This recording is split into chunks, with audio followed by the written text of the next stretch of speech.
Look at this thing. All right, guys, so this is the first time that I haven't had anything blocking my window, so we're going to try this video with a little bit of natural light this time. It's going to be a little bit less animated this time. My daughter's currently sleeping, and this is the only time I can really find to record, so I'm going to do my best to keep it on track while still not waking her up. I actually already recorded this review, but when I went back and I looked at the recording, I was really disheveled. My hair was all over the place, still kind of all over the place. I don't always shave. This is COVID-19 lockdown. This is life now. We're trying to sell our house. We're trying to buy a new house. My business is crumbling because of the lockdown restrictions. It's a good time. So this is why I like to escape into books. But more than escape into books, I actually like to dive into fiction because fiction helps us exercise through the human experience in a way that nonfiction usually can't. And that's what makes this book so good as kind of the first book that I used to kick off the year. And that is because the first book that I used to kick off the year was, glare. There we go. Stephen King's The Stand. The Stand, the basic plot of The Stand is that a superflu wipes out like 99% of the population, and then the remaining survivors have to kind of cope with this post-apocalyptic world. And again, much more drastic than COVID-19, but it kind of takes it to the extreme. And then like working through this book kind of mentally prepared me for some of the things that were going to go on this year. Now, this is not the first Stephen King book that I dove into, but it is by far my favorite of the three. The first two Stephen King books that I dug into were the first two books of the Dark Tower series. I thought the first book of the Dark Tower series was fairly entertaining. I hated the second book. Couldn't stand it. Not that I couldn't stand it. Books that I can't stand, I don't finish. I ended up finishing it. I finished the audiobook, but it didn't entice me at all to finish the rest of the series. Now, I know the series is kind of like a love-hate thing for a lot of readers, so what I did was I actually asked a couple people what the ending was like, because the ending apparently is very divisive. And then once they told me, I was very happy that I didn't finish the series. Now, I tend to do this other thing with authors a lot, where like if I want to sample them, I'll pick a shorter book that they wrote. But in this case, I picked like a 1,200 page monster, and I'm so happy that I did. This book makes me want to get into Stephen King way more than the Dark Tower series did. If I could explain this book in like one line, I would say it's epic fantasy without the fantasy, set in a post-apocalyptic setting. Now, that's a little bit misleading because there are some fantastical elements in this.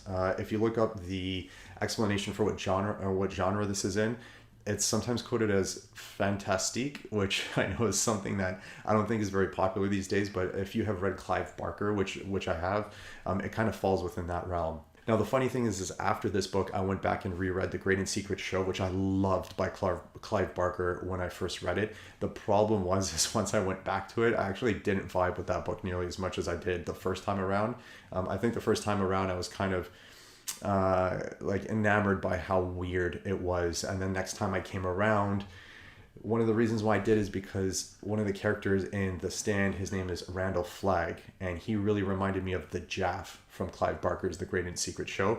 But then once I went back, I realized that I think I like Randall Flagg a lot better than Jaff, but that could just be the writing style. So in The Stand, you know, the super flu ends up wiping out a lot of people. And then one of the reasons why I equate this to epic fantasy is that epic fantasy has a big sprawling epic. They're usually crossing a lot of distance, and it's usually a large cast of characters, and all of that happens within this book. Epic fantasy tends to have a big good versus evil, very cut and dry, very clear cut. Even if they create some political intrigue around it, there's generally like a sense of like good versus evil, and that is like very plain in this book. And it's so plain in this book that as I'm explaining it, it sounds cliche, but the way that Stephen King unravels it, I found incredibly satisfying. Now, Stephen King's books are slow burn in the beginning. He is notoriously a pantser, which means that he doesn't outline a lot of his books. He basically just sits down and then kind of gets to know his characters and his story as he begins to write it. This means it's a little bit slow at the beginning because it takes him time to discover the characters, and these characters are kind of uncovered separately before they go on their missions to cross the country to their respective sides. But it's definitely worth it for me because it really allows you to know the characters in a way that don't just seem like contrived aspects of the plot. It's almost more like you're just spending time with them, and the variation in characters that he created in this book is amazing.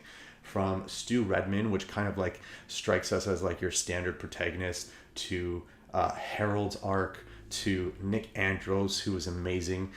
Nick Andros, some of these characters, it's like there's kind of a writing exercise where the more limitations that you put on your characters, the more you can actually do with them, right? Like sometimes in the beginning when you start writing, you want to create the character that like is the best at everything because you want him to win and conquer. But then what you end up doing is creating either a Mary Sue. I can't remember what the male version is, but a Mary Sue character is somebody that just basically fits into a standard cookie cutter mold and like solves all the problems without any real issue. And like that's a really boring thing to read.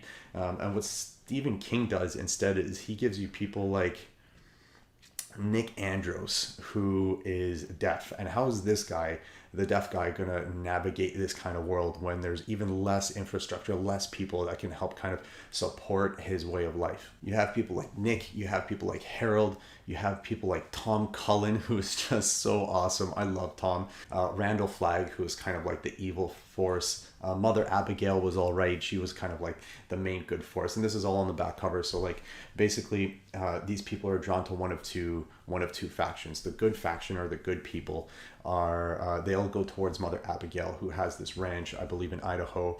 And the people who are drawn to more nefarious natures, maybe more evil, they're going towards Randall Flagg, who is kind of this mystic magical figure that seems to have some strange powers. He's almost like borderline demonic, and he's just this highway walker. So if you've ever heard the song by Colter Wall, The Devil Wears a Suit and Tie, there's a TV show coming out about The Stand, and if they don't use that song as the intro song of Randall Flagg walking down a dark highway, they're making a mistake. Because like when I hear that song, I picture Randall Flagg in my head. Like that's the ideal song for him. And I haven't seen who they're casting for that show, but they better get that guy right. And my favorite character, and this probably says something about me, by far is Trash Can. Trash Can does sound like a character that's very appealing, but I love Trash. He is the best. He's got a special place in my heart, and if you read the book, you'll understand why. Now, I tend to be a reader that I don't really go necessarily for long books. I think if a book can accomplish in 200 pages what it can in 800, then I would rather read the 200-page book. That's funny because The Stand was originally released as like an 800 or so page novel, and then everything since then seems to be, at least when I go to the bookstore, the unabridged version, which is 1,200 pages, and I'm actually really happy they added the extra 300 pages back in. I don't even know where they would have taken it out from, possibly from the beginning that led up to a little bit more of the plot when we're just getting acquainted with the characters, but I really feel like the unabridged version is the one that you should get. It's worth noting too about this book that the audiobook version is superb.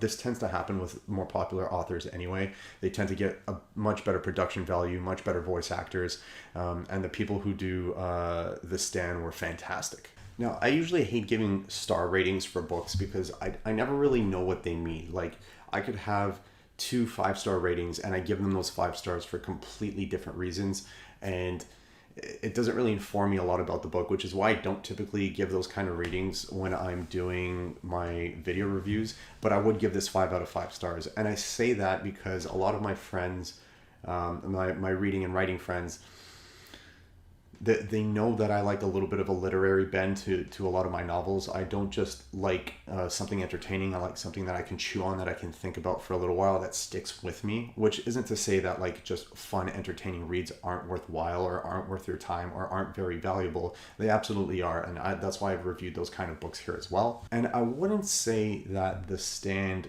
is going to give you any like deep philosophical treatise or anything like that you should internalize. But in terms of the characters that he brought together and their arcs and how many people he juggled simultaneously without having to necessarily give them like their own chapters in the way that like a traditional epic fantasy might, if you're kind of used to that format instead. But just their organic growth throughout the arc of this book, throughout the plot, throughout their journey across the United States and this kind of post-apocalyptic wasteland was just so well done.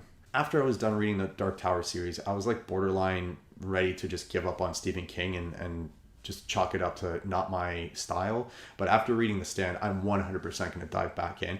But I'm going to have to do so a little bit carefully. So if you're a fan of Stephen King, or if you've read more Stephen King, obviously, again, I've only read 3 books by him, and you know something that's a little bit more along the lines of The Stand in terms of character and plot and how he can bring that together as opposed to The Dark Tower, please let me know, because I really, really want to dig into it. I know Pet Cemetery was recommended by a couple booktubers just for how it deals with grief, and I like that. I like things that address specific human aspects, and grief is something universal that we all have to go through. So if that handles that issue very well, I would love to dive deeper into that. But if you guys have any other Stephen King recommendations, please let me know. If you guys enjoyed this review, please hit the thumbs up button, subscribe to the channel. More reviews are coming, more topics on books, creativity, and the process of writing and reading are coming up as well.